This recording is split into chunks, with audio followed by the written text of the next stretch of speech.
At 2:13 in the morning, every camper at Pine Hollow heard the same sound. 3 knocks. Not on a cabin door, not on a window, on the trees. 3 slow knocks coming from somewhere deep inside the forest. At first, everyone thought it was a prank. Then the camp counselor stepped outside and saw someone standing between the trees. A person, motionless, watching the cabins.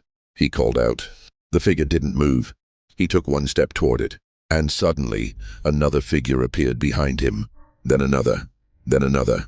By the time he turned around, there were 6 people standing in the tree line. None of them had flashlights. None of them spoke, and none of them looked at the counselor. They were all staring directly at the campers. What happened before sunrise made the camp close for good. But the strangest part, years later someone found photographs from that night. And there were people in those photographs who were never supposed to have been there. Part 1. Pine Hollow. Pine Hollow was supposed to be an ordinary summer camp hidden deep in the forest of northern Michigan. Every summer, dozens of teenagers arrived for 2 weeks of hiking, swimming, campfires, and outdoor activities. The camp sat several miles from the nearest town. There was almost no cell service. At night, the forest became completely black beyond the cabin lights. The counselors had one simple rule. After midnight, nobody leaves their cabin. Nobody questioned it until the first night. Part 2. The First Warning. On the second evening, one of the younger campers noticed something strange. There were footprints outside his cabin. Bare footprints. They started near the lake. They crossed the dirt path and stopped directly beneath his bedroom window. The counselor assumed it was another camper, but when they checked the footprints the next morning, something didn't make sense. There was only one set, and they led toward the forest. There were no footprints coming back. Part 3. Someone in the trees. 3 nights later, 2 campers stayed awake after lights out. Around 1:40 a.m. they heard branches snapping outside. They looked through the window. At first they saw nothing. Then one of them noticed a pale face between the trees. Someone was standing there, watching. They pulled away from the window. When they looked again, the person was gone. But moments later they heard footsteps circling the cabin. Slow footsteps. 1 complete circle. Then silence. Part 4. The counselor checks. The counselor finally decided to investigate. He grabbed a flashlight and walked toward the tree line. The campers watched through the windows.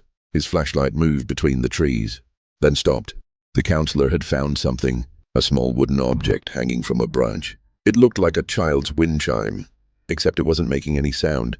He reached for it, and that's when every light in the cabin area suddenly went out.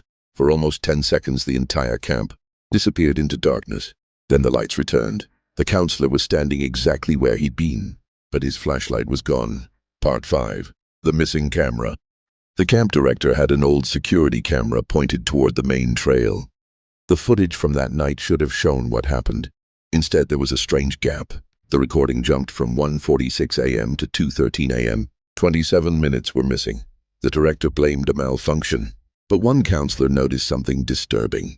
The camera's clock was still running normally. Someone had deleted the footage. Part 6. 3 knocks. At 2:13 a.m. the campers heard it. Knock, knock, knock. The sound came from the forest. Everyone went quiet. Then it happened again. 3 knocks. This time closer. A counselor opened the cabin door and shouted for whoever was outside to identify themselves. Nothing. Then a voice came from the darkness. A whisper. Don't look at them. The counselor froze, because the voice had come from inside the cabin. Part 7. The Watchers. The counselor slowly turned around. The campers were staring toward the windows. Outside, beneath the trees, stood a figure. Then another. Then another. Soon there were 6. They stood far enough away that their faces couldn't be seen. But they weren't moving. They weren't approaching. They were simply watching. The counselor ordered everyone away from the windows. Then one camper whispered, "There are more behind them." The counselor looked again and realized the forest was filled with silhouettes. Part 8. Don't go outside. The camp director locked every cabin door. Nobody was allowed outside. Then something started walking around the buildings. Slowly, 1 cabin at a time. Footsteps passed outside. Stopped. Moved again. Stopped. Then came 3 knocks against the cabin wall. Knock, knock, knock. A camper began crying. Another heard breathing outside the window. Then someone whispered, "It's calling my name." The counselor told everyone not to answer, but a few seconds later the voice came again. This time it sounded exactly like the counselor. Part 9.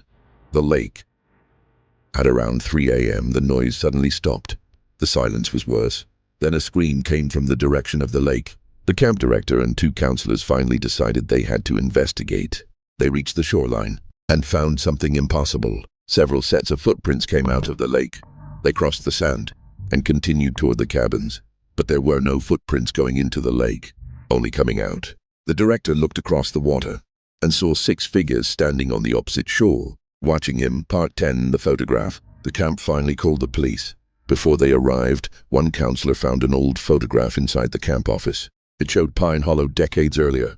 There were children standing beside the lake and several adults behind them. But something was wrong. 6 figures stood deep inside the forest, exactly where the watchers had been seen the previous night. The counselor turned the photograph over.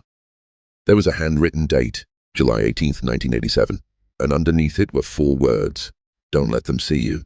Part 11. What happened in 1987. The police eventually discovered an old report connected to the photograph. In 1987, several campers had disappeared from Pine Hollow. The official explanation was that they had wandered into the forest, but they were never found. The investigation was eventually closed. The camp reopened years later. Nobody told the new counselors what had happened. And now, decades later, the same thing appeared to be happening again. 6 watchers, 3 knocks, footprints from the lake, and missing footage. But there was one final detail. The old photograph showed 6 figures. The campers in 2026 had seen 7. Part 12. The last photograph. Just before sunrise, the watchers disappeared. The police searched the forest. Nothing. No people. No footprints. No evidence. Pine Hollow eventually closed. The official explanation was trespassing and a series of unexplained incidents. Years later, the camp director's family found a box containing the photographs from that night. There was one photograph nobody remembered taking. It showed the cabins at exactly 2:13 a.m. The windows were glowing. The forest was dark, and several figures stood between the trees. But the most terrifying detail was in the foreground. A 7th figure was standing directly behind the person taking the photograph. Its face was only inches from the camera, and written on the back were 6 words. You counted them all wrong. No one knows who wrote it, and nobody knows who took the photograph. But Pine Hollow was never reopened. Part 13. The 7th figure. The photograph should have been impossible. The camp director had counted the figures again.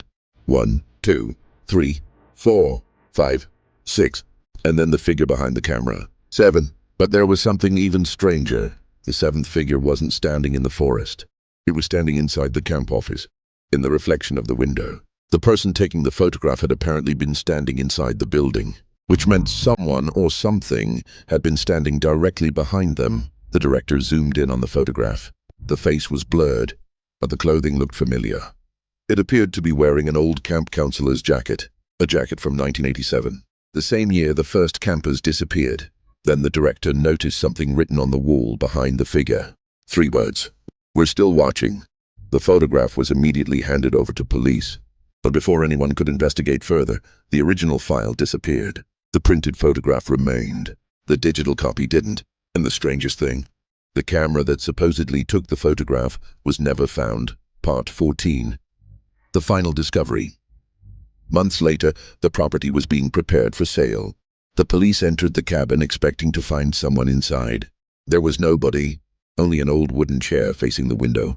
On the chair was a photograph, the same photograph from the night of the watchers. But something had changed. The 7th figure was gone, and now there were 8 figures standing between the trees. The officer holding the photograph looked toward the window. There was nothing outside. Then his partner whispered, "Don't turn around." The officer froze. 3 knocks came from behind him. Knock, knock, knock. The photograph slipped from his hand, and somewhere outside, deep inside the forest, another set of footsteps began moving toward the cabin. Pine Hollow was never opened again. The property was eventually abandoned. The official records mentioned trespassing, missing persons, and unexplained disturbances. Nothing about the watchers, nothing about the photographs, and nothing about what happened inside that cabin. But locals still avoid the old camp after dark, because some say that if you're near the forest at exactly 2:13 a.m., you may hear 3 knocks coming from the trees. And if you hear them, don't answer. Don't open the door. And whatever you do, don't look toward the tree line, because the first 6 watchers may have disappeared. But according to the last photograph, there are more now.